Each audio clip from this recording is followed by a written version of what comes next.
We're back with a bonus conversation we'll only see here on CBS News, New York. So we were talking about the relationship with the city council and the mayor, but we're also talking about a mayor who seems to have a difficult time giving out power. I don't know, what's your assessment of that?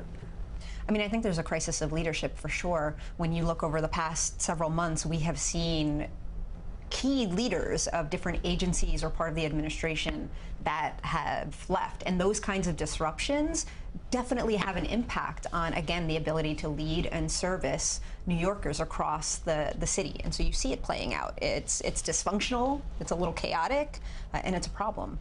Well, I mean, the police commissioner recently announced she was resigning, but she was, just the latest person to leave the administration after a year or 18 months. The mayor seems to argue that this is just normal turnover. I wonder if you think that's true or something else is going on in the city. I think it could be a little bit of both. I think, the reality is it's been 18 months. People do stay sometimes for the first year, what have you.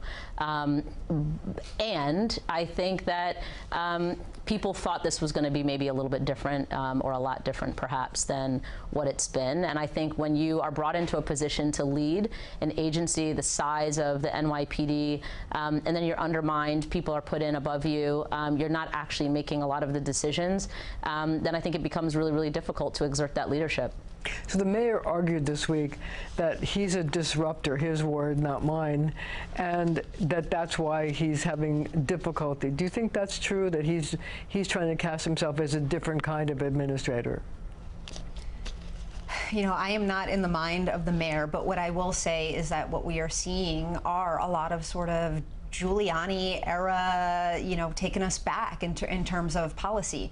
And so coming out of City Hall, we're seeing lots of policies and initiatives that really fly counter to what majoritarian popular opinion are. People don't want to see bringing back broken windows policing. People want to see mental health workers meeting people who are in mental health crisis, not police officers. People want to see people in housing. They want to see different approaches to these problems. And so I think what you're seeing is just a public pushback against policies that really don't sit well with folks. So I want to find out some personal things about you guys. I want people to hear about it too. So first of all, Crystal, what inspired you to get involved in public service? Well, I worked in sports before I got into public service, which is completely unrelated to this field. And then my mother was diagnosed with Alzheimer's disease, and I became my mother's caregiver. I cared for her for over 8 years before she passed a couple of years ago. And it was really through that experience that I wanted to make a difference. And I realized and understood firsthand how incredibly difficult it is for so many families like my own. I was the only child of a single parent. It's so hard for us to find and get access to resources, to services, even to basic information, to navigate these bureaucratic systems. And so I thought that getting into government would help give me the opportunity to actually make a real change. So I worked in government for a couple of years and then ultimately decided to run for office myself. Tiffany, how about you? What made you get into public service? Yeah, it seemed sort of like the natural trajectory on my career path, because before I entered the council, I was a public defender. And for me, it was, that's trauma work, like teaching, the medical field, so many different things. And what brings you to trauma work is your own trauma. And, growing up with personal experiences, with exposure to violence, mental health issues, substance use disorder, economic insecurity within my family, on my block, in my community, and then representing those same folks, seeing that we criminalize poverty, mental health, substance use, all those things. For me, I realized that there's no such thing as good people and bad people, just people, where they have access to opportunities to heal, to make better and healthier choices. And so being able to do it person by person on the front lines in the courtroom, and then zooming out and say, hey, we can make policy change, systemic change, to help communities heal. So the next question is this: what is the most unusual issue or situation a constituent has brought to you and asked for your help? Crystal. Oh gosh, the most unusual. We get some weird sort of like family dynamics sometimes where we might have two feuding family members come in and ask for assistance from either side. and you know, nothing that's like super out of the ordinary, you know, but just like family disagreements and things like that, and so we do our best to sort of assess the situation and provide both sides with the assistance that they may need. How about you, Tiffany? What's the weirdest thing, most unusual? I don't know that it's weird, but I will say maybe the most surprising is conversations about where a city bike dock goes get really heated, and it could be the difference of like 15 or 20 feet, and it's like, no, it can't go here, it's got to go here, here's why. I think that's a big one. But in my district also, we're battling with a development, Shore Towers, who keeps locking up their gates that's supposed to have public access. You're kidding. You got to ride your bike up a hill if they lock it, so that's another big one.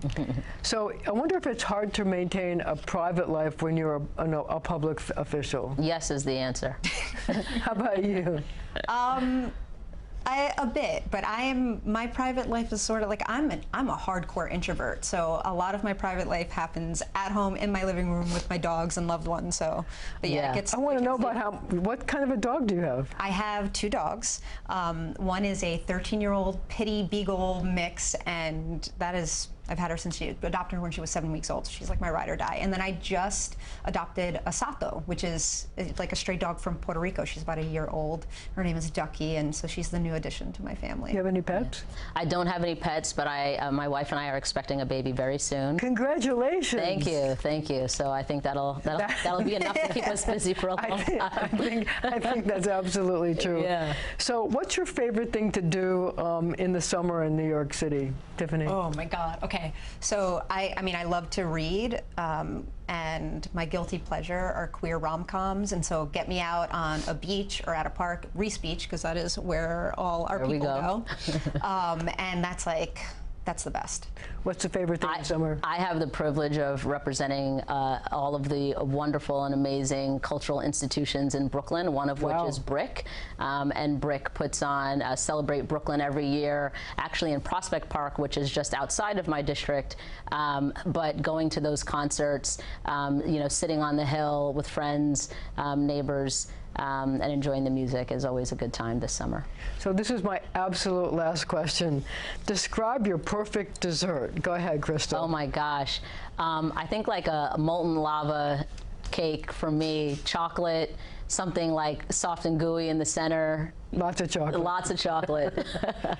Okay, Tiffany. I'm going to cheat and do 2, and they're in my district. So Benchflower Bakers has the best, most amazing chocolate chip cookie, and also Ruta Oaxaca on Broadway in Astoria has a coffee flan that is just out of this world. So coffee and chocolate, they make it. There we go. Yes. Okay. Thank you both for joining me, and thank you for joining me on Exclamation Point.